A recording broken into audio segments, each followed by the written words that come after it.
Ladies and gentlemen, good morning, good afternoon, or good evening, wherever you are. Welcome to a new webinar organized by Les Roches. My name is Marius Garella. For those that don't know me, I'm the head of marketing of Les Roches, and we've put together a series of webinars online for you to talk about hospitality, programs at Les Roches, the future of hospitality, careers in hospitality, as it's certainly interesting times and challenging times for the industry and for many of you. First of all, we hope you are safe, sound, and everything is good wherever you are in the world. It's great to have you here. Just a few notes before you start. At the end of the presentation, we'll be showing you all the other webinars that we organize so that you may register or attend or spread the word about any other. And you can ask questions or just make any comment at any time during the presentation just by using the button questions or chat according what you see on your screens, if you're mobile or not, that you see on your screen. So there should be a questions or chat button that you can use. There's already 130 of you online. It's great to have you. I have the pleasure of having a special guest and coach for the whole session. Dr Dimitrios Diamantis is our Dean of Graduate Studies and professor at our MBA program. So without further ado, I leave the word to Dr. Diamantis, and don't forget to ask questions at any time. Thank you very much. Thank you, Mario. Thank you, everyone, for taking the time today. And before we start today the session, I would like to hope, I do hope that you are all well and you are coping with the situation, and all your families as well and friends, that you are pretty much in a good shape. And we're looking forward really to your questions, as well as actually for us to stimulate this kind of session that's a thought-provoking. So the idea is really to us as a panelists to reflect on certain things that they did happen to our industry, as well as to be able really to sort of have an exchange from the research that we have done, as well as of talking to the industry. I'm Dr. Diamantis. I've been at the school at Les Roches for almost 20 years, on and off. I'm an academic, so I'm specializing in the area of sustainability, ecotourism, as well as destination branding as my kind of cornerstones. And it's a pleasure today also for me to share the podium and the platform with two of my ex-MBA students, very bright people during the studies, as well as actually subsequently of what they have done during their career. So Soline, over to you. Thank you very much.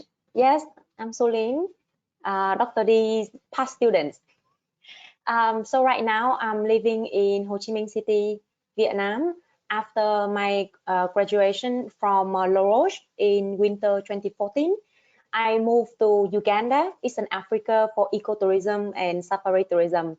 Well, a big part of this coming from like the passion that Dr. D, lightened for me during my MBA with ecotourism actually. Then after that, I moved back to Vietnam for the past 5 years, working mainly in the hospitality industry in the event, and before that was F&B segmentation. Right now, I'm project director of Vietnam Dental Tourism, the latest national tourism product in Vietnam that bringing people to Vietnam for the dental treatment. Apart from that, I'm also a lecturer in hospitality across a few different universities. Right now, I base mainly with the Broward College from Florida, US. Yeah, that's about me. Excellent. Thank you, Soline. And over to you, Johannas.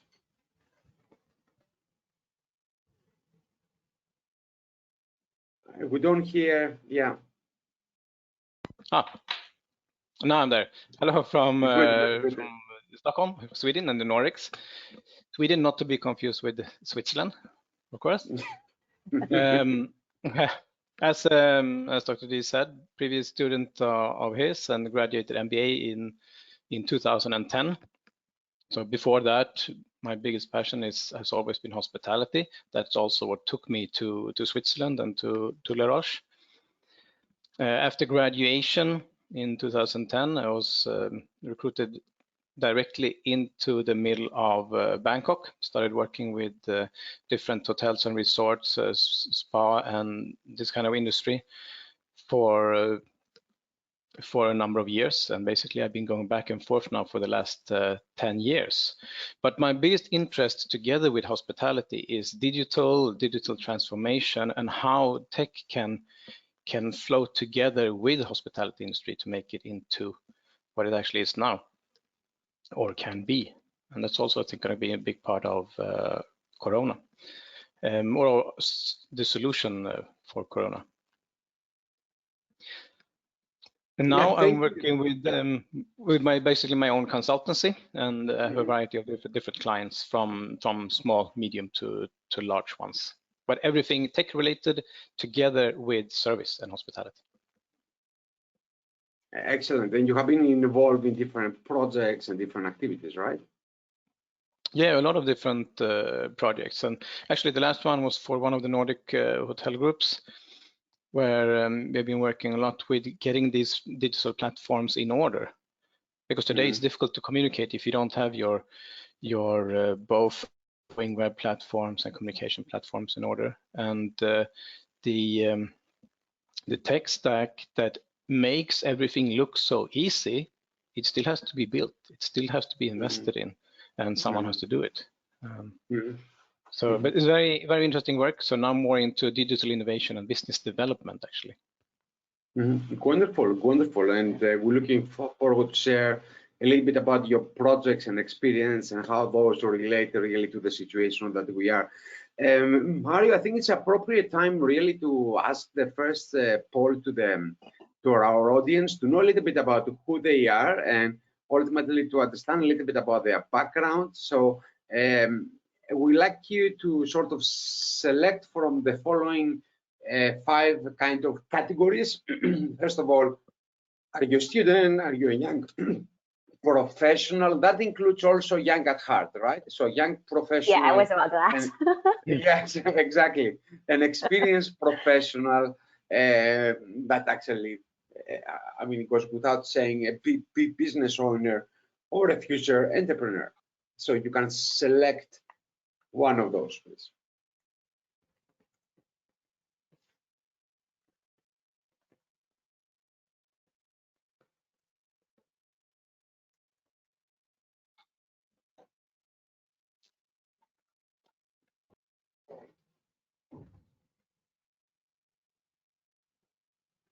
Is it working, Mario? Do we have the people? Yes, around 60% have voted. Let's just wonderful. give a few more seconds. Yeah, excellent. So one of the ideas actually for us to do that, and we're going to do a couple of polls as a sort of intervals to what we are talking about. So once the poll really appears, that is a little bit of a break and a little bit of an interval before we'll go into the next kind of session that is aimed really for today. So it will be interesting really to know the composition of this particular kind of audience, because that will help us as well to understand a little bit about you, because one of the things about the digitalization is that we don't see you. So ultimately 22% are students, wonderful, welcome, young professionals, 22%, experienced professionals, 39%, the business owners, 11%, and also future entrepreneurs. So we have all the 5 categories. That's wonderful. And I think those 5 categories reflect a little bit about the impact, if you like, of the corona or the COVID-19, to use the official kind of terminology, into the employment in terms of different kinds of jobs. So entrepreneurs, business owners, experienced professionals, young professionals, and students all have been affected really from this kind of a pandemic. And that is a little bit kind of the starting point to our kind of thought of how can we rebuild hospitality and how exactly can we reflect on the hospitality. One of the things really that came out on our discussion, the 3 of us here, the panelists, before the webinar, is that the speed of the outbreak, not only in terms of the health aspects, but it tells also the impact of the industry to the industry. So the key word here that we sort of came out on our discussion, it was really that the short term has already started now, and as a result of that, it means that the speed really of the impact is actually quite unprecedented. So may I ask actually, Soline, how did you in Vietnam have been really been affected by the speed of the corona outbreak in terms of not only of the health aspects, but in terms really of the impact to the business? So Vietnam actually has been taking actions with the tourism industry way earlier as compared to other part of the world, because Vietnam is border with China, right? And that is also fall under the Lunar New Year, when people traveling a lot around the world. Since end of January for us. So that's why when we are back to normal business in early February, and a lot of tourists are still arriving, coming from the Europe and from the US. A lot of overseas Vietnamese are coming back. Overseas Vietnamese also coming back for the holidays as well. It means that with the travel restriction very early since February, and starting lockdown like since March, a lot of hotels was severely affected. A lot of trips, a lot of tours was cancelled very early on, and with the national quarantine that was applied since end of March until now, it's been a month. Everywhere was closed. Or for example, on the restaurants, you cannot serve, no one is allowed in the restaurant, only for delivery service. Obviously, for the hotels as well, when like no travels happening, and the same for like even for my industry, which is dental tourism. Obviously, we cannot even have the overseas tourists or even overseas Vietnamese. Now, even all of the dental clinics, other private clinics have to be closed as well. If they have any needs in the medical need, they have to go to the government hospitals. So that is like quite a serious method that create a very big impact for the hospitality industry, and more specialized, in my case, like dental clinics. Okay, so that has been actually super dramatic, right? It sounds like that's actually super dramatic. If you say that way, yeah, because it's been happening for quite long. Yeah. Right. And also, obviously, like the agency was like affected as well, because it's not just because every day, still remember, every day there's the new, the new policy coming out on visa restriction as well. Very beginning was like free cancellation of free visa entry for certain countries that always enjoy this benefit, and then after that, no visa, or like no visa, tourist visa for all of the customers. And then the next thing you know is the flight, then no flight, and then a lot of tourists were trapped in the countries as well. Yeah, so it was already started happening since February. All right. Okay. So it's been fortunately for a little bit kind of 2 months and plus, and we're counting now for 3. So if we're looking actually a little bit our reflection in terms of the speed of this kind of outbreak, and we're looking how can you rebuild hospitality. The traditional kind of model has been around this kind of 3 kind of time frames. One is actually can we rebuild if we can attempt that in the short term? How can we rebuild if we can attempt that in the medium term? And ultimately, what will be the impact in the long term? So we sort of developed actually this kind of some thought behind the short, medium, and long term to follow the traditional business cycles on strategy. Okay, but then at the end of the webinar, the question is, are we really going to see the future like that? So if we can move to the short-term slide, and we have really brainstormed into 5 kind of categories in terms of how do we see the short term. And we can see that, first of all, the short term, it will affect certainly some jobs, some tourism arrivals, the hotel design and the guest service, the value of the asset in terms of the hotel rooms, and also what do we mean by this social distancing. Okay, we know the government guidelines of the social distances, but how exactly do we translate that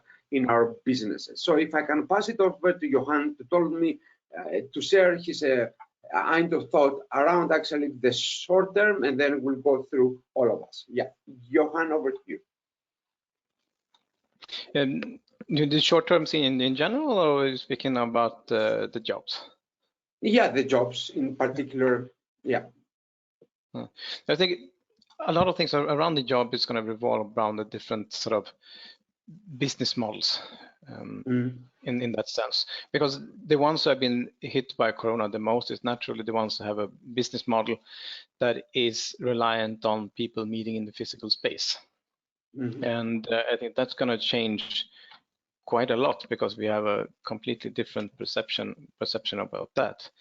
And if I look to the Nordic markets now, when it comes to jobs, of course, all these physical people that has to be stay at home and do other things. Some hotels operate on like 20% of their staff. So that's going to put a whole new outlook on what kind of jobs first, and also what kind of jobs are we talking about coming back to. So in the first phase, definitely people lose a lot of jobs, because I hear a lot from the last couple of months, and especially the last month, people on leave, vacation, no jobs anymore. It comes in from every direction, and a lot of the management I speak to, it really takes a toll on. They have to have these discussions with people they maybe don't even want to let go, which makes it even harder, because they have to sort of let go of these people anyway. But on the other hand, it also creates a huge pool of people now of really high quality staff that will be out there, because getting the right people in the hospitality industry has been a scarce resource for many years. But we actually had to look to other countries just to get people in there. Yeah, and that's definitely. And I think it's not only in terms of the jobs, in terms of the volume of the job, but really, if we go to break down in terms of really the categories of the jobs, we are talking about senior management, we are talking about early careers, we are talking about really the people that they are working in different departments in our industry, also a lot of vocational jobs, part-time jobs, etc. Depending, and that actually affects the second point, that is the tourism arrival. So from your experience, Soline, in general, and ultimately for you living in different continents, what do you think in terms of tourism arrivals, how badly the situation is going to be in the short term, in terms of reduction of these arrivals? Literally, I would say there's no tourism arrival at all at this moment, right? Even for the short term. For example, from today, most of the cities in Vietnam has already slowly, reopened. Even though that in Southeast Asia, some countries are still going through like very complicated situations, like in Singapore, with up to like 600 cases, like up to 700 cases per day. So it's quite complicated. So every country here going through a very, different situation. And even with a bit ease of the national quarantine in Vietnam, but then there's still no policies, no news on, easing on the tourist arrival or the travel border at all, because it's still in a very vulnerable stage right now. For the short term, to be honest, I guess the hospitality industry have to look at other options. So for example, in Vietnam, there are still a lot of tourists that actually still trapped in the country since February and March. And also a lot of them, they chose not to leave Vietnam, because Vietnam actually provide the free treatment for COVID-19. And even if they have to stay at the quarantine camp set up by the government, it's all free. Instead of like, if they go back to their home country and anything happen, they still have to spend a lot of money for their own treatment. That's why we're gonna say that the domestic flight, basically tourist arrival domestic flight, is still happening. Sometimes they still have to be sent to the quarantine camps if they have the symptoms of they coming from the complicated areas, or the overseas Vietnamese coming back immediately go straight to the quarantine camps. So the options open here, is that Vietnam government has agreed to commercialize the quarantine camps. A lot of people who want better accommodation for the 15-day required quarantine time. So now 156 hotels in Vietnam actually signed up to become the quarantine camps. And then of course it means like anyone who can afford it and want to, you know, stay at much better accommodations, now they have a better choice rather than staying at the camp, even though the camps have very like basic needs and everything was like have very good feedback about it, but obviously everyone have different expectation, you know, because you're gonna spend 15 days and coming from overseas, a lot of tourists, they prefer this kind of accommodation as well. So I would say it's not, you know, after what is the short-term solution after the COVID-19, but it's already what's happening now, you know, take action immediately now, because at least there's still revenue stream coming in for the right. And there is actually, yeah, exactly right. And I think not only actually, if you take actually the Vietnam kind of story, you multiply that and you spread it all over the world, what you will clearly see that there's a lot of kind of think tanks at the moment at the governmental level, at the regional kind of level, and try to figure out a little bit about do they do any health passport to allow actually a more kind of flow to happen in the next month or so? Do they actually do any kind of health security checks to the travelers coming in, etc., etc.? But definitely the first 7 to 8 months of the year, we can see actually that we are in a situation of turmoil right now, and that also will affect actually, Johan, the hotel design and the guest services. I mean, there are properties that they are in the and they are up and running now, but also there are projects that they were going to be in completion this year, right? There were going to be new hotels coming up. So in the short term, we are talking about that there is not going to be the economic impact in terms of jobs and also the loss of revenue because of arrivals. But equally, when the hotels really they're going to reopen, they need to actually do some updates in terms of the hotel design and guest service. What kind of things that do you see, Johan, from your experience as far as hotel design and guest service in the short term? Because I see sort of people that will come back. We're talking like the current states is it is a turmoil, definitely. But the thing is, now people are getting used to at home. They're sort of improving their workspace at home. They're improving their tech, their understanding of tech, and how to work around in the platforms. So the guest that will come back to the hotel afterwards, after these 3 months, is going to be much more demanding, much more tech savvy. A lot of things is going to be added value that wasn't before. For example, now we're talking about cleanliness, and people sort of afraid of everything that is can be a germ or these kind of things. So there will be definitely a USP if you have a really clean room, if you have hand sanitizers or maybe a mask in your room and this kind of stuff that we never thought about before. So there will be some difference there, definitely.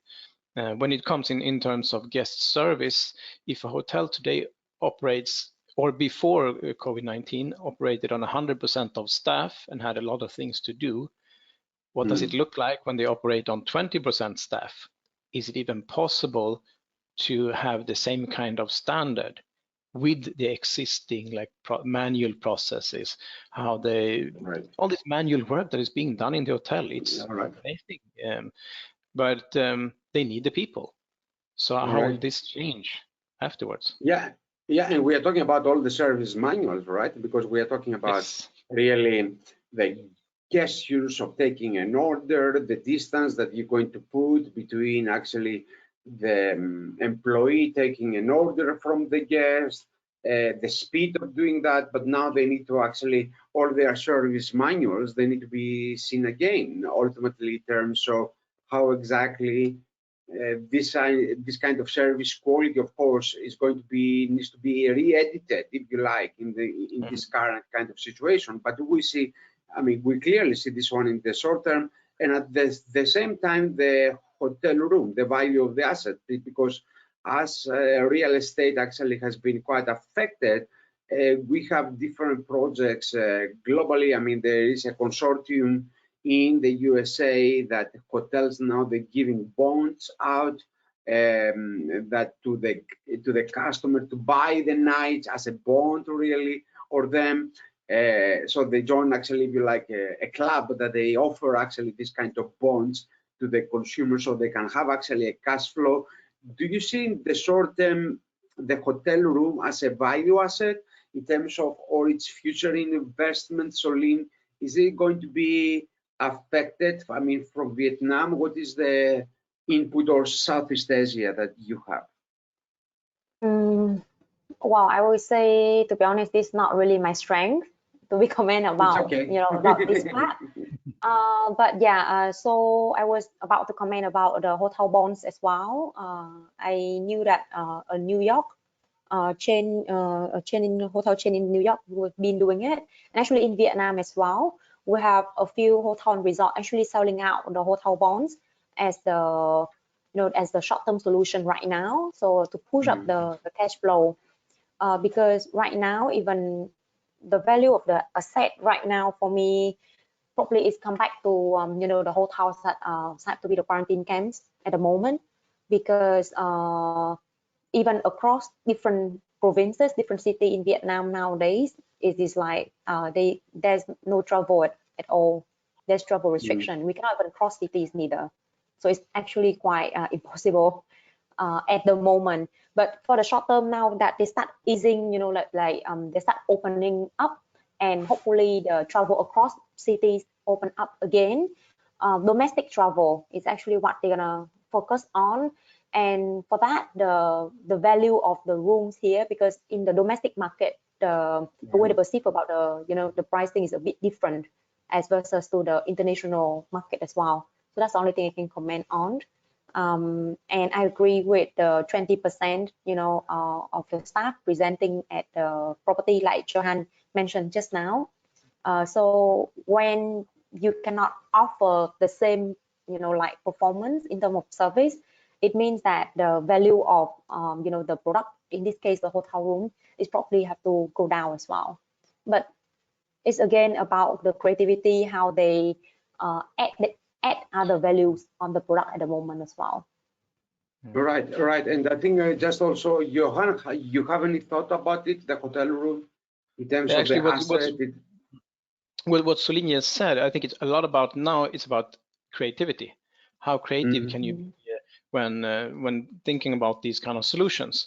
Over the last 24 hours, I actually interviewed almost 10 CEOs from different kind of the industries, everything from tech industry to cruise industry. And I had a really interesting discussion this morning with one of the firms here in Stockholm.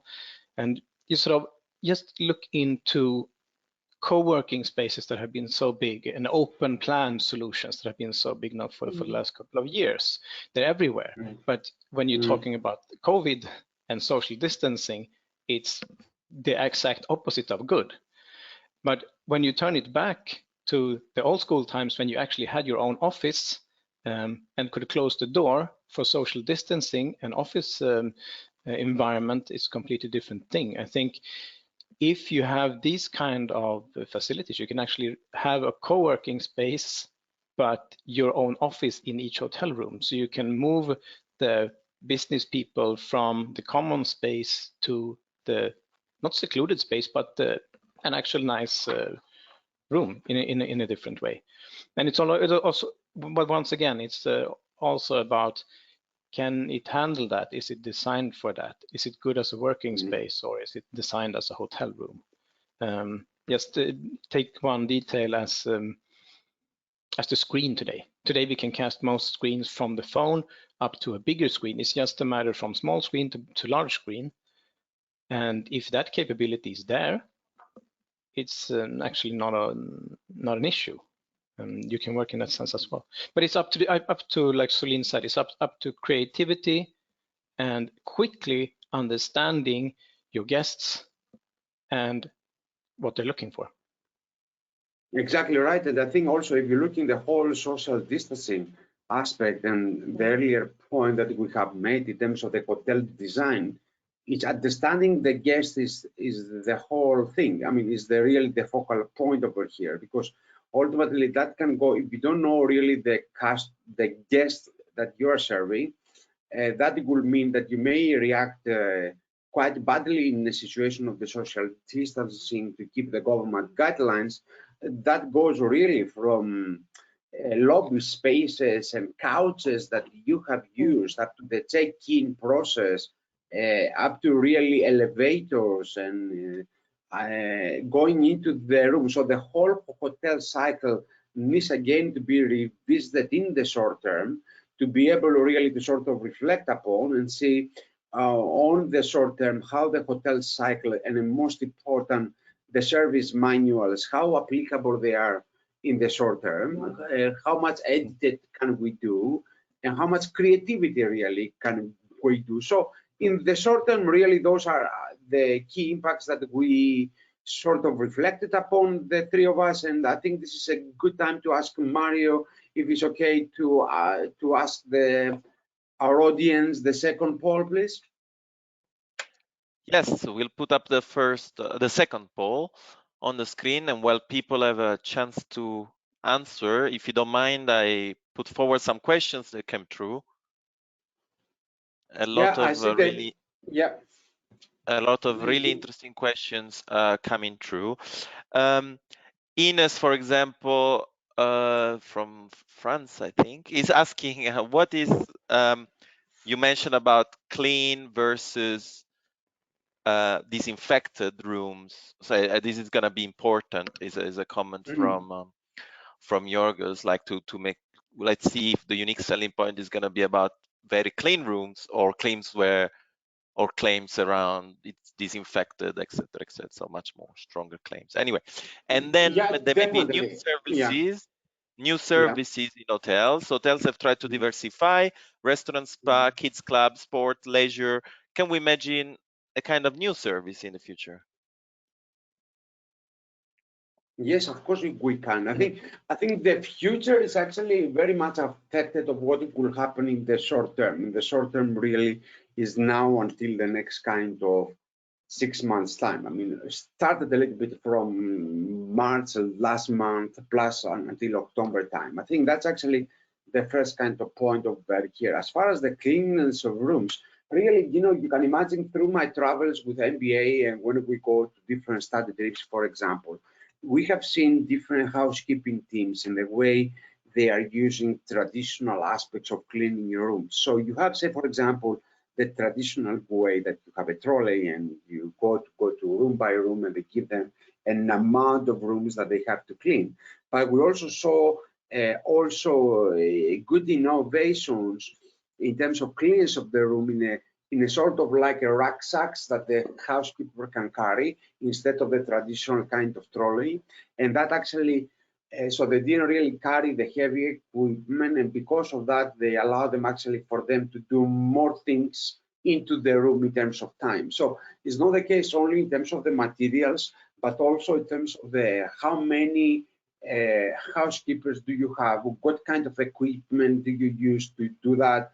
Say, for example, we have seen things in the USA, in the city of Chicago, large hotels like the Marriott Marquis, for example, have used a lot of different kind of aspects to clean different kind of rooms in terms of different kind of materials. So ultimately, certain hotels, if you like, they have been thinking about that already, or they have done really, I mean, the basic cleaning, this is actually guaranteed. Disinfection, of course, I mean, you have to go in the short term at least to do that. So that actually quite the urgent aspect. So it means that the hospitality, they have lost quite a bit of revenue as we speak, and to carry on the show for hospitality, they also need to have the revenue right now to be able really to adapt to the new norm that we are all living. So the question that Mario actually is asking is that I see the future of hospitality as a bit gloomy, one that will resume back to normal right after the epidemic, one that will bounce back after some adjustments, brighter than before. People will crave for new opportunities. So it will be interesting to see your opinion. Let's see the results. Wow, one that will bounce after some adjustments. Thank you for your positive outlook. That's A great. positive audience.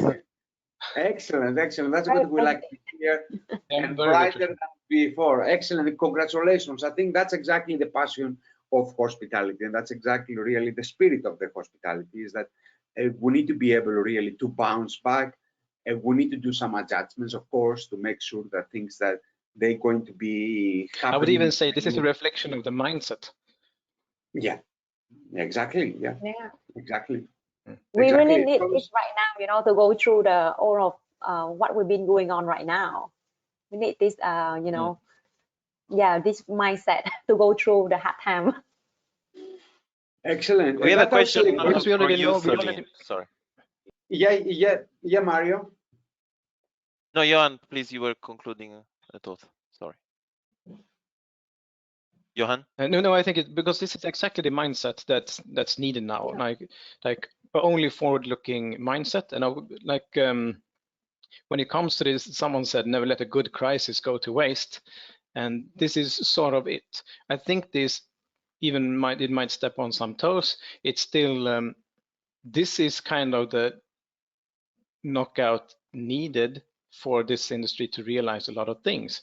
And when it comes to when you have so much invested in a business model that is based in the physical room with so little investment in platforms, ease of communication to your guests, and the knowledge of your guests moving in the digital space. There's a lot of things that need to happen here. And it has been that for actually quite some time. But I think just like GDPR in Europe made it very obvious that it has to happen now, COVID made it very obvious that some of these things has to happen now as well. Yeah, it's just similar to, you know, like what I always believe, everything happens for a reason. Yeah, exactly. Exactly, and I think that's about right. So in the medium term, actually, we sort of reflected as well a little bit about what we, because all of those short and medium term are interrelated in a way, like a chain. So the short term kind of action needs to be somehow connected to the medium term. The medium term is a little bit more kind of a strategy. It's a little bit more tangible outcome of what do we need to do. And we'll go to see actually those 5 areas as a little bit more kind of a strategic direction. First of all, where sustainability is sitting into the medium term, what will be really the clear regional effects? Do we see any regions being more affected than others? How do we see the types of new products in terms of what do we see into the hospitality? Again, not the long term, but the medium term. And also investments. Are they going to be stopped? Are they going to be moved to more long term after the medium term? And also this kind of downsizing. So we already have big hotels, as I mentioned, the Marriott Marquis. We also have boutique properties.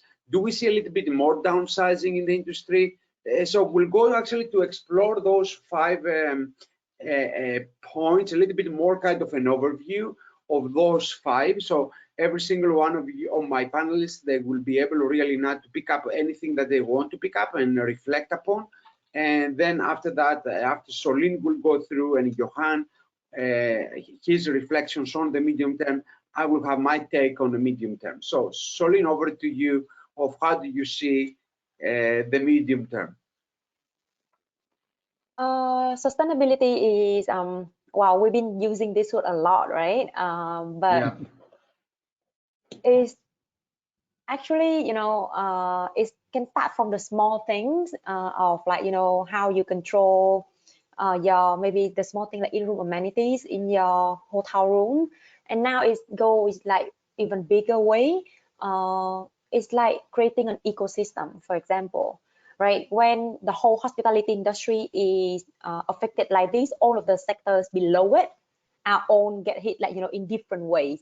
But how can they all support each other in terms of bringing the different type of revenue, in terms of sales, and even like in manage the, you know, like all the crisis to get on together as well.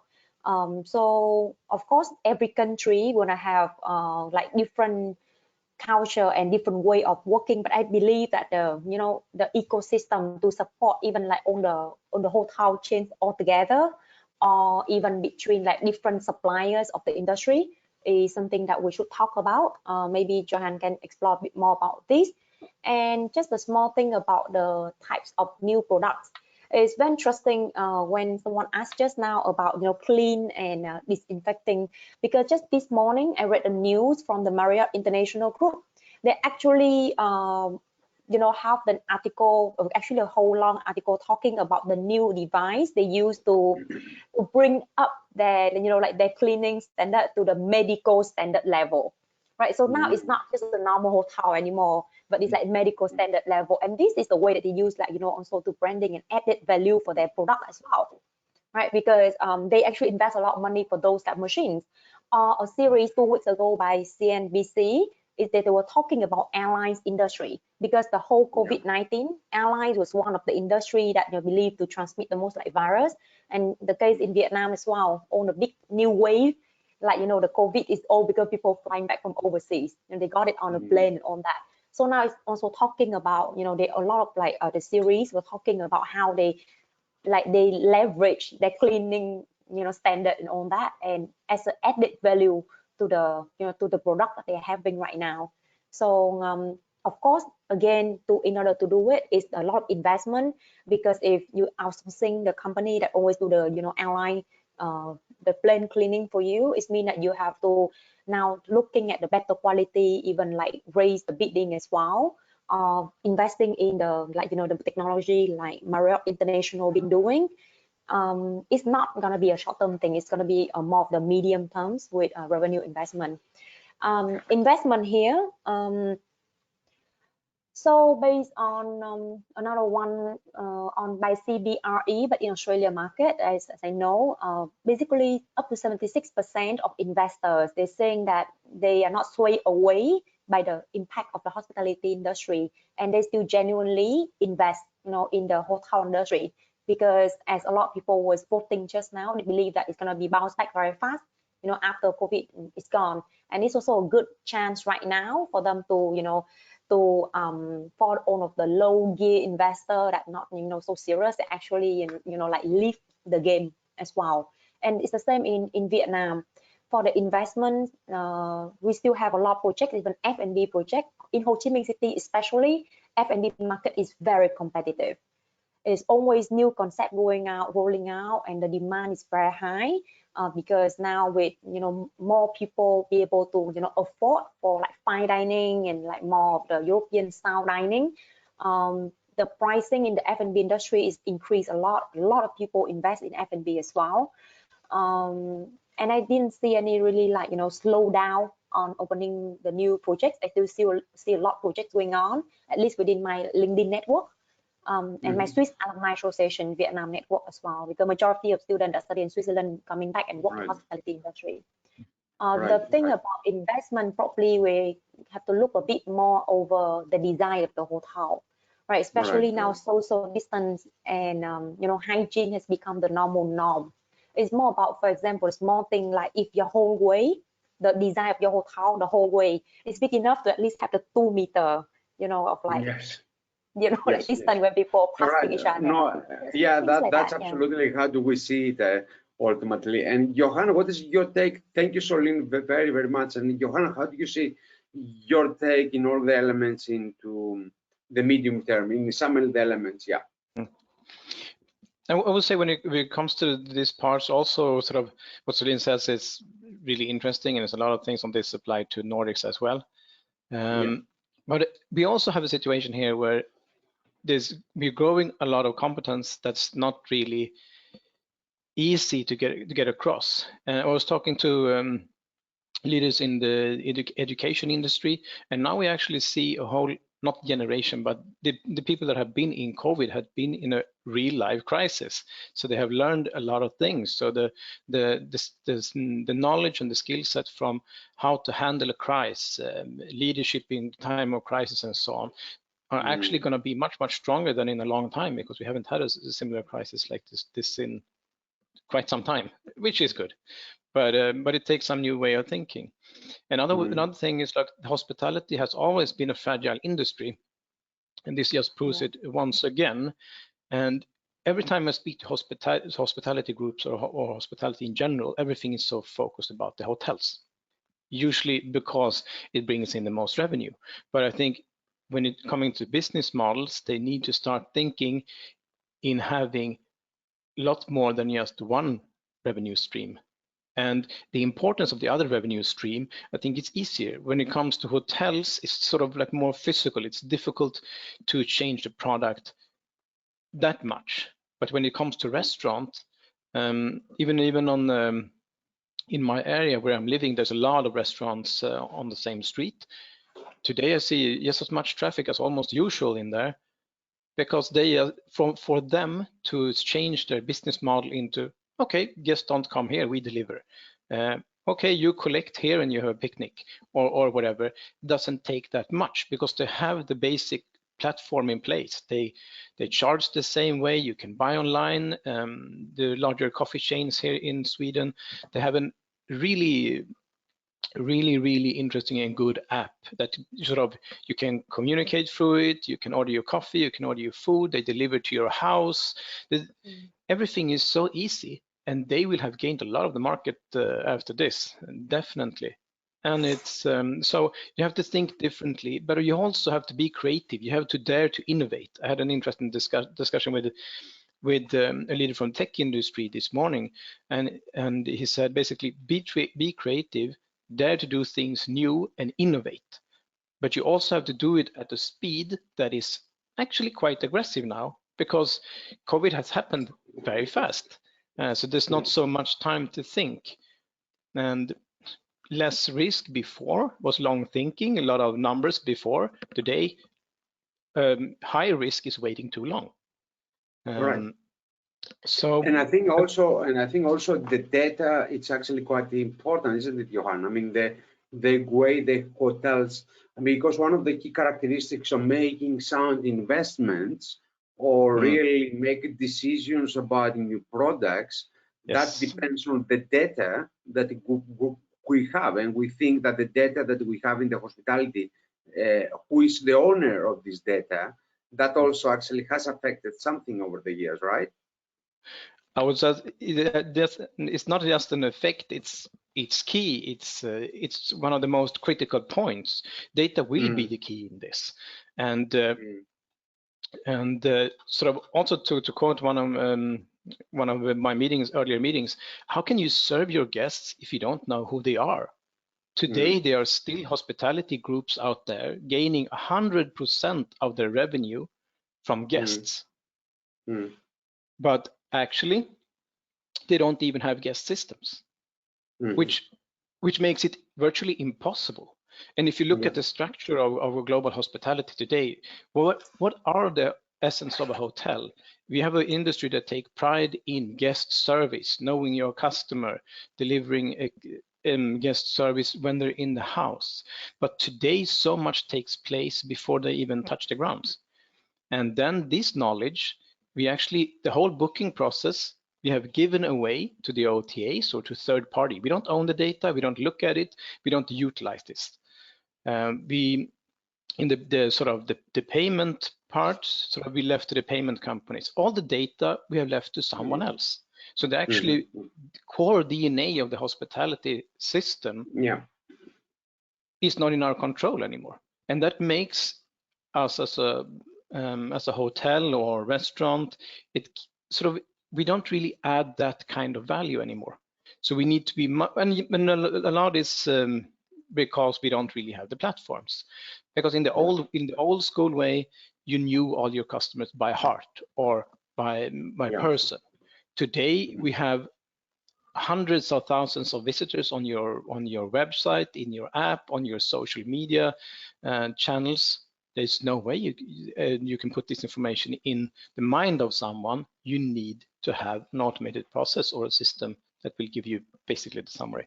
So that's going to be of huge importance when it comes to what to do in COVID and how can you measure if it was successful or not. So I think when it comes in types of new products, it's going to be pretty much back to basics again and focus on the main customer experience. How do you provide the whole process for the guest in a way that you can create an amazing guest experience and actually add value again? So we don't just become a part of the machinery, but once again become the core and can embrace our valued guests because they are what our industry is. Right. So it's bringing back actually, I mean, that's exactly actually our reflection in terms of the medium term is that the most important, I think, for the three of us when we reflected before the webinar today is that in the medium term is just the business model and how the business model traditionally has been looked at. And the most important area is actually ownership of the data, because ultimately to make decisions on the medium terms in terms of new products, in terms of innovation, how far do we go with sustainability? What type of investments do we do or we don't do, so we downsize? That will be what type of data do we have? Do we have just customer data? Do we have payment system data? As Johannas and Soline, they have shared actually their reflection of that. So in our medium term, we see that the regional effects will be felt in different regions, of course, dramatically as well. And at the same time, the data is the key. Being an owner of the data, that's a good opportunity really for the hotels to make a little bit more creative decisions that they are suitable really to their needs and the needs of their consumers. And I think this is a good time also, Mario, to go ahead to ask the next poll that we have for the audience. Yeah, if I can also take some questions from the audience before we do that. Of course. Johan, linked to what you mentioned about digitalization and future of the hotel business, there's a lot of questions we see about the skills of future hotel professionals, positions, new jobs that maybe did not exist before or will be created, or jobs and positions that will become obsolete in the hotel business. Anthony in particular is asking that. Any reflection on that, Johan? I was just hoping for that to come because it's going to be in essence, and especially talking about what's need to be happen now. Basically, there's two types of people now in the corona, or the ones with panic that don't do anything, or is the ones that sort of now they just jump on to educate themselves in new things. I saw Harvard just released internet-based learning free for pretty much everyone. The school system here in Sweden has just announced short-term professional academy courses for hospitality is one of the businesses that, and these are aimed at people in management, so they can get their company out of the crisis. But it is definitely a requirement that you have a new skill set. This is one of the main keys, because that's probably one of the reasons also why Les Roches is looking into more digitalized MBA, because the old school hotel knowledge is no longer in use in the society that has moved on to a digital society. So even if you don't have to be passionate about it, but you at least have to raise the bar and have a good understanding of how things are connected. What is the impact of this, and how can we handle what we actually do in our core DNA as hospitality and hoteliers people in the new digital ecosystem? So there's a lot of these things coming in. Digitalization, how does it work? How do I use it in my everyday business? How do I, as a receptionist, have to cope with an online payment system, for example? Because this is a degree in hospitality still gonna be important? This is another question coming through. I think a lot. Yeah, I mean, definitely. Yeah, I think a lot as well. Yeah, I it's mean, you're asking the wrong audience. Actually, you're asking the wrong audience. I think the three of us, we are very hospitality kind of people. But I think my take on that, I'm sorry to sort of jump in, Johan, but I will pass you immediately the platform in a second. My take on that. The beauty about hospitality is understanding consumers and customer service and adaptability. So ultimately, hospitality is not only, I mean, you know, it's not only kind of I serve you a cup of coffee or a tea, but the thinking process that takes place in terms of customer service. This is actually hospitality people. They have a similarity in terms of understanding the gestures of service. So by service means not only day to day, but strategic, digitalization, see the future, see the trend. How hospitality is applicable in different parts of the world. You will find hospitality people, they are sharing a lot globally, and you cannot say that with every industry, right? You cannot say that. So for me, definitely yes. And Johan, over to you. And Soline, about how do In you the see? meantime, we have launched a new poll for all attendees, please. Thank you. Okay, Yes. no, just switched. Yeah, so how do you see hospitality? If the hospitality degree is important, that was the question. And rudely I interrupted you, I'm so sorry. Okay, no, I think this. Oh, I'll let Soline take this one first. Oh, sorry. Yeah, thank you. So I just want to add a small thing here. A lot of people was actually, you know, we've been talking a lot about adapting a technology in the hospitality industry. Things like, you know, having robot deliver, you know, like room service or even like self check-in. And a lot of people was worried that, you know, our job would, like human job would be taken away. But I think we should look more at the side of, for example, with COVID, right? Nowadays, people prefer, you know, the small thing that to avoid the touching even from the key card and all that. So the online check-in is the similar to work from home. Now it's push everyone to try out like harder on the new technology, like hotels in Hong Kong or Singapore. They already, you know, really enforce the robots into like room service and self check-in.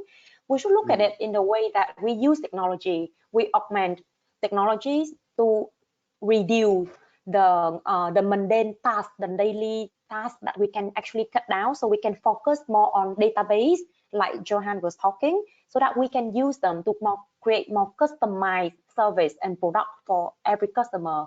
That's probably the only way to create, you know, a better experience for the guests and to make the business different. Very good. So that's my input for that. Well, people are voting. There's a lot of questions, but they all turn around the same concept. One is a big question mark in front of us in terms of sustainability. You know, on the one side, will hotel be much more sustainable? People would want to travel locally, manage food waste, understand the importance of water, of resources, of energy, maybe much more small villas, small hotels, boutique hotels, and not anymore the big things. On the other hand, maybe instead we need to go back to single-use plastic, single-use everywhere for hygiene reasons. So a lot of comments around that. Very interesting. I mean, traveling locally versus traveling back to the big massive destinations. What do you guys think? I think this is Mario, perhaps another kind of reflection that we can sort of do, perhaps a web webinar on sustainability on its own, because ultimately, you know, when you're looking at the sustainability aspect, it's a bigger story. I would like to go back actually to the Sustainable Development Goals over here. Okay, so I think it's a unique opportunity by 2030 that we can achieve that. In terms of day-to-day, you know, plastic usage and all these kind of things, we are about 20 years behind. I mean, we just start to talk about plastic now, but for us as researchers of sustainability, we talked about it in the late 80s and the late 90s, right? So we're sort of behind on catching up. So we are doing a lot of catching up game. And never late than never. That's welcome. The key thing is that I think it's a unique moment for the business now to think how the business can become more sustainable, not only in terms of its environmental credentials, also social. Hotels can be used as a good platform for social interaction, because sustainability is not just environmental, it's social, it's economic. So ultimately, hotels can be the, if you like, the driver for the local economy as far as the social connectivity, and also, of course, in terms of its economic. So there's a lot of another perhaps web webinar that we can plan to talk a little bit about more about the sustainability kind of aspects. So what is the respond, act fast, but thinking long-term efficiency? That's interesting. So we're gonna move to long term. Yeah. So the short term, yeah, of course, you are absolutely right. The audience is absolutely a good kind of reflection in terms of how exactly. So that actually brings us to the long term of how the world order is going to be in terms of the share economy. I think it's quite, we kind of got used to over the last kind of 10 years, especially after the global financial crisis of 2008 and 2009 to have, if you like, a new kind of setting as far as the globalization. But I think if every single one of us as a panelist, we take our viewpoint a little bit kind of more in a philosophical term, how the future might hold, how everyone actually sees the future in terms of the long term. The terminology is more share economy. Do we see more share economy, more connectivity between countries, or do we see more independence? Independence as a matter of protection in terms of other kind of things. So how do you see the future in terms of the hospitality, but also beyond? Can I just go back quickly to the poll? Let Johan go first. Because I just saw one thing in the poll that was definitely I have to reflect on. And there was one option that was 0. And that was investing heavily in promotion. And because from what I've seen, I'm following all my networks, see what they're doing now, and so many go into investing heavily in promotion. It's just to get the guest inside the door. And there is everything from huge discount to vouchers to all kinds of things. But I think that's not really the key issue. And this poll gives us an indication it's not. That was just a short pass. Very well spotted, Johan. Very, very well spotted. I think that also actually gives us also an indication on how actually the industry needs to react in terms of actually looking ahead. So any kind of viewpoints, Soline, in terms of the long term of the hospitality? After COVID, for the long term, actually, what I was thinking is related to the last option of the poll just now is about the training. Training for like the staff looking out the box after the crisis. So it relates a lot back to what I'm doing right now in terms of education industry, right? Because I'm the hospitality lecturer.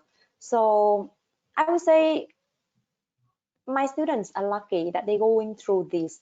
Even that the current students in Les Roches as well, even though now like most of the school are temporarily closed, but it's not like you have the opportunity to go through this to actually see how things changes with your own eyes, right? In the industry like this.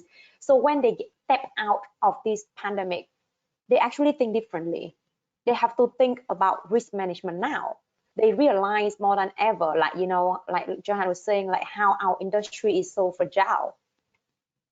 So that's why it's coming back to how well they'll be prepared. And as a lecturer, education sector, hospitality education sector also have to think about this, how to apply this back into education and preparing, the skills, not just the hard skill, but also the soft skills in solving, because they're gonna be the future of hospitality. Yep. So for me, that is an opportunity, for when you're talking about the long term, because it's education. Yeah, so that's my only added point. That's good. Here. Thank you. Yeah.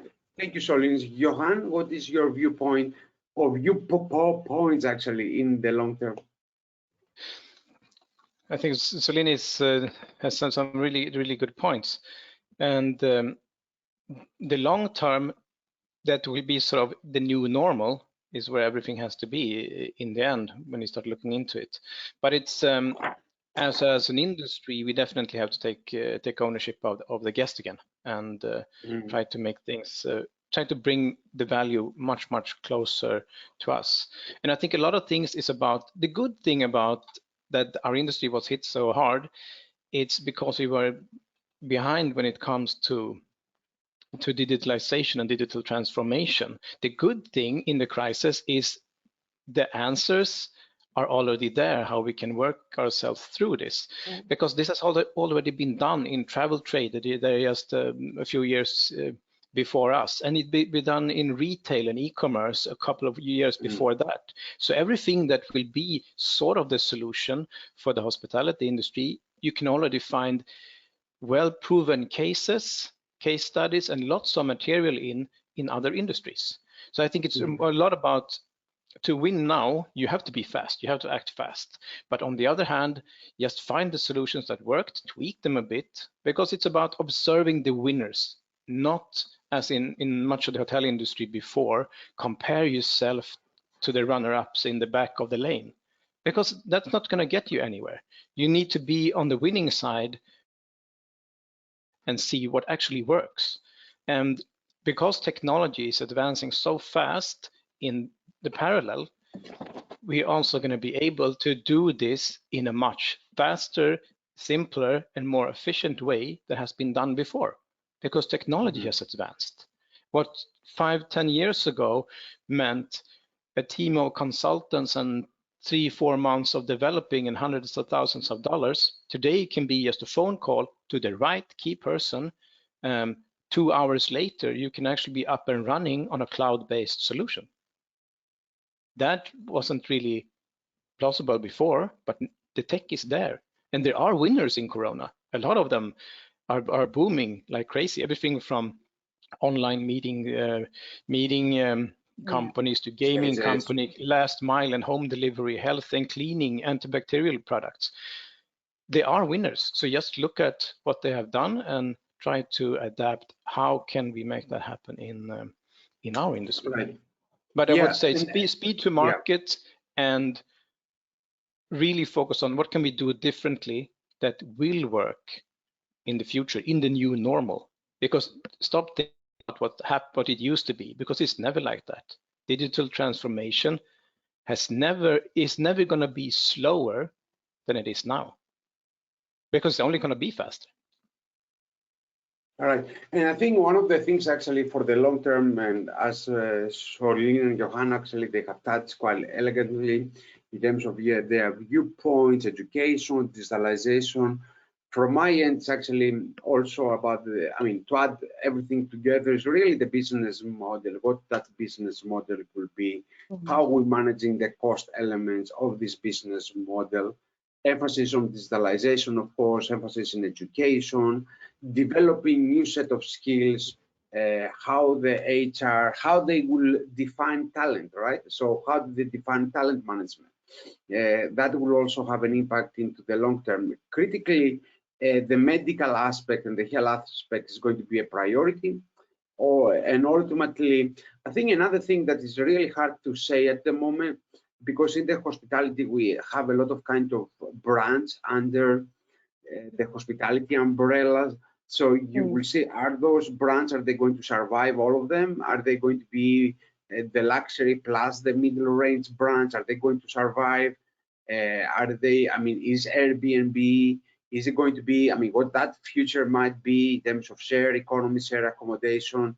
That also it's in a question mark, or a question mark on the sense that the new normality, what that will be. I think there will be interesting questions coming up, and especially of the different type of companies. And on that particular kind of note, I would like to ask Mario if he has I think the last poll, right, Mario? Yes, let's put up the last poll, and while the people please vote, put your choice. I'll ask another couple of questions. We are clearly running over time, but please, if the speakers can stay, if anybody else can stay, please stay. We're having fun. Is it okay for you? Yeah, we go on a few more minutes. So there's a question. Yeah, on the screen is what do you think about the sharing economy with 4 options? But we have a questions around a lot around real estate and finance, like would be more mergers for bigger companies, small actors disappearing because they're really struggling now, contrary to what you said of a more personalized service. I don't know if very telegraphic comment from any of you for these questions, please, very short. Yeah, we'll definitely actually see things happening across the board. That's definitely. people that they had a very, very clear branding strategy. I mean, if you're going to take for hospitality, everyone is affected right now in terms of the cash flow. So ultimately, people that they had a very, very clear branding strategy in terms of their brand portfolio, I think they would be strong enough to sustain it. People that they have done a portfolio simply because of the competitor, say that, for example, the competitor developed a new luxury brand, and now I have to do it in order to compete in the marketplace. That will be actually quite an interesting thing to see how that will go. My take it is that it will be not mergers, but closures of certain brands under the umbrella of different hotels, because of its long-term kind of impact. So that's one. And the second is actually competitors, perhaps they need to merge together under the loyalty program. So I see the loyalty programs coming a little bit more into provenance, because ultimately, if you're looking hotel loyalty schemes, they tend to act a little bit independently, but they belong to a general loyalty scheme. So you may see more partnerships at the short term into the loyalty programs in terms of, you know, the airlines, they are very good at it in terms of share code, in terms of flight routes. So do we see something very similar happening to the hospitality? Yes, very much so. Not so much the business kind of mergers in the short term. I think that's a bit more kind of medium and long-term decision. But in the short term, you will see a little bit more under their loyalty program and their partners. I think you will see a little bit more projects happening in terms of merging into this area. Very cool. Yeah, yeah. Very cool. So what is the Soline, we have a result of question for you. Yeah. Oh, Yes. sorry. I'll take Yeah. one more question if you don't mind. Soline, what's the a question for you? How are you restoring the consumer confidence in order to restart travel and health travel, tourism in Vietnam? How are you getting ready to restart and restore the consumer confidence to travel? All right, so thank you for your question. So I will actually put this into two parts. The first one is tourism arrival in general. This is actually thanks to the performance of Vietnam during, you know, the pandemic as well. Basically, we still haven't had anyone, you know, fatality with the COVID yet. And Vietnam has always been a good example in how, you know, how fast we control and, you know, like take the really strong actions in national quarantine and, you know, cut down travel and everything. So it puts a lot of trust in the tourists as well, you know, after looking at how well, you know, how well Vietnam has been performing through this pandemic. In terms of medical tourism, in this case, for Vietnam especially, because, you know, again, it's about medical, right? So since we have all the cases, but no one passed away yet, and like mostly now 86% of like 260 something cases, like everyone's already recovered. So this is actually once again, you know, proven that actually the medical in Vietnam is quite good, together with the good feedback from the actually international tourists that chose to stay in Vietnam, you know, through the quarantine time. That is actually adding a lot in the branding for Vietnam as a medical tourism destination as well. That is one of the strategy that we are looking at. Yeah. So really focus on the strength of what you currently have. Yeah, because And actually Vietnam has question. always been Vietnam has always been the destination, like, you know, the rising destination for travel for tourists in a way, but it used to be more of the like cultural tourism product rather than medical tourism product, right? And then this is actually can be a very good time, the opportunity for us to actually shift to also a second outstanding product as well. Yeah. And then while we show the results, final question for Dimitrios, Dr. Diamantis, from a student starting with us an MBA with you in October, Ines, and I'm starting my MBA at Les Roches in September. How does the crisis affect the topics of the classes?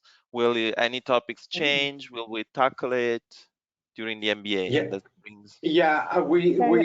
definitely. Yeah, I mean, definitely we'll do that. I mean, and we'll go actually to the next kind of slide, Mario, if you can. Now, we don't want to sort of do the MBA just on the short term, because ultimately we sort of, it's a bit like, we'll go a little bit like the theme of today, short, medium, and long term.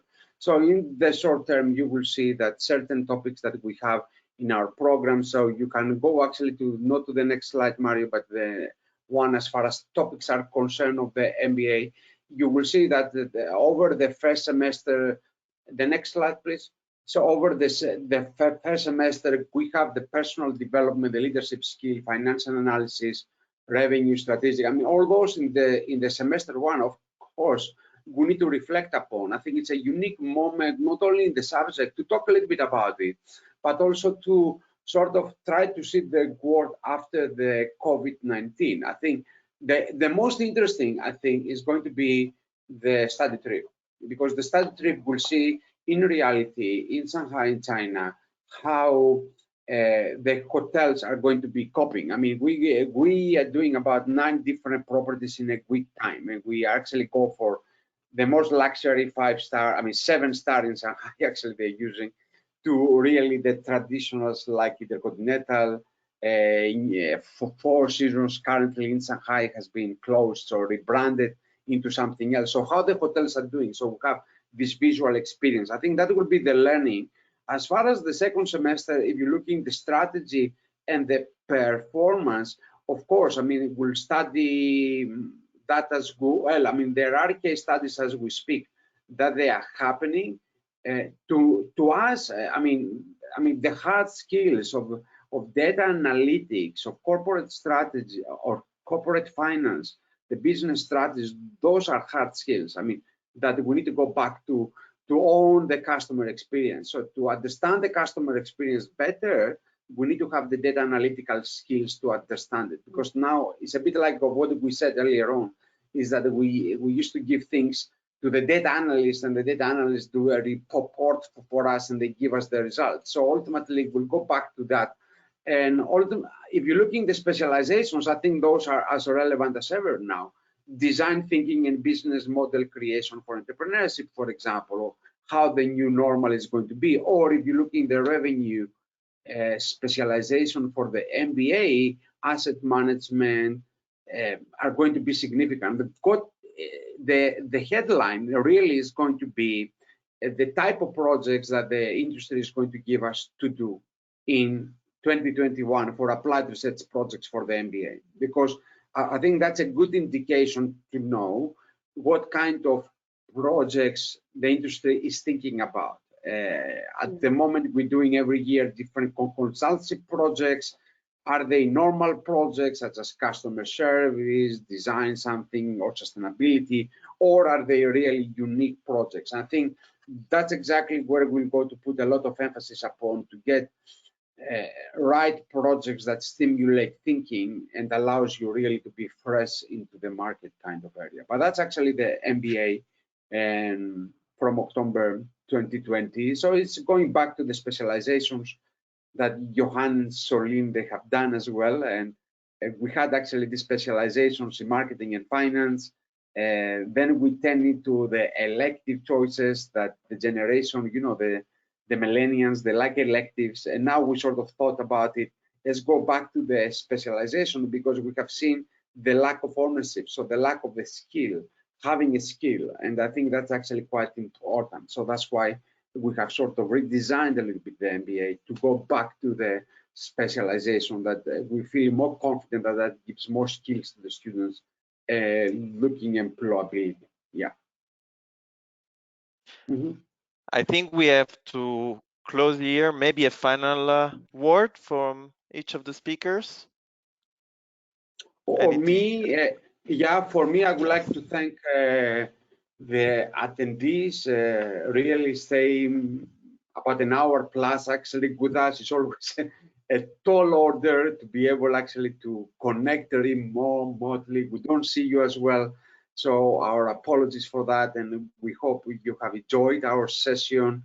It was more of a thought exchange between all of us. It's always for me a great pleasure to share something with my ex-students that are doing quite well over the years. All the time I will see them as success stories, and they are. So thank you, Soline, and thank you, Johan, and thank you, the audience. That's from my side. So Soline, over to you. Thank you very much for giving me the opportunity to talk about Vietnam, especially through this difficult time, and also opportunities as well. So just as all of you, I look toward the better opportunity for the hospitality industry, not just in Vietnam or in Asia Pacific, but also in the world. So good luck to everyone and stay safe. Thank you. For me, the same, of course, is a good opportunity to get these points across, and I think some of them well needed to know for the industry globally. But very interesting to hear, and also very interesting to see where I didn't expect the mindset of the people, of the audience, and that the mindset is so positive and so full of power to drive us out of the COVID situation fast, because that's what's going to be needed afterwards.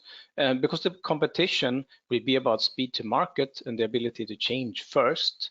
And when it comes to this talk about small, medium, boutique, large, actually, when it comes into the next phase in digital transformation for the hospitality industry, it's not so much about how big you are, it's about the right skill set and the realization of you need to make investment to make this work.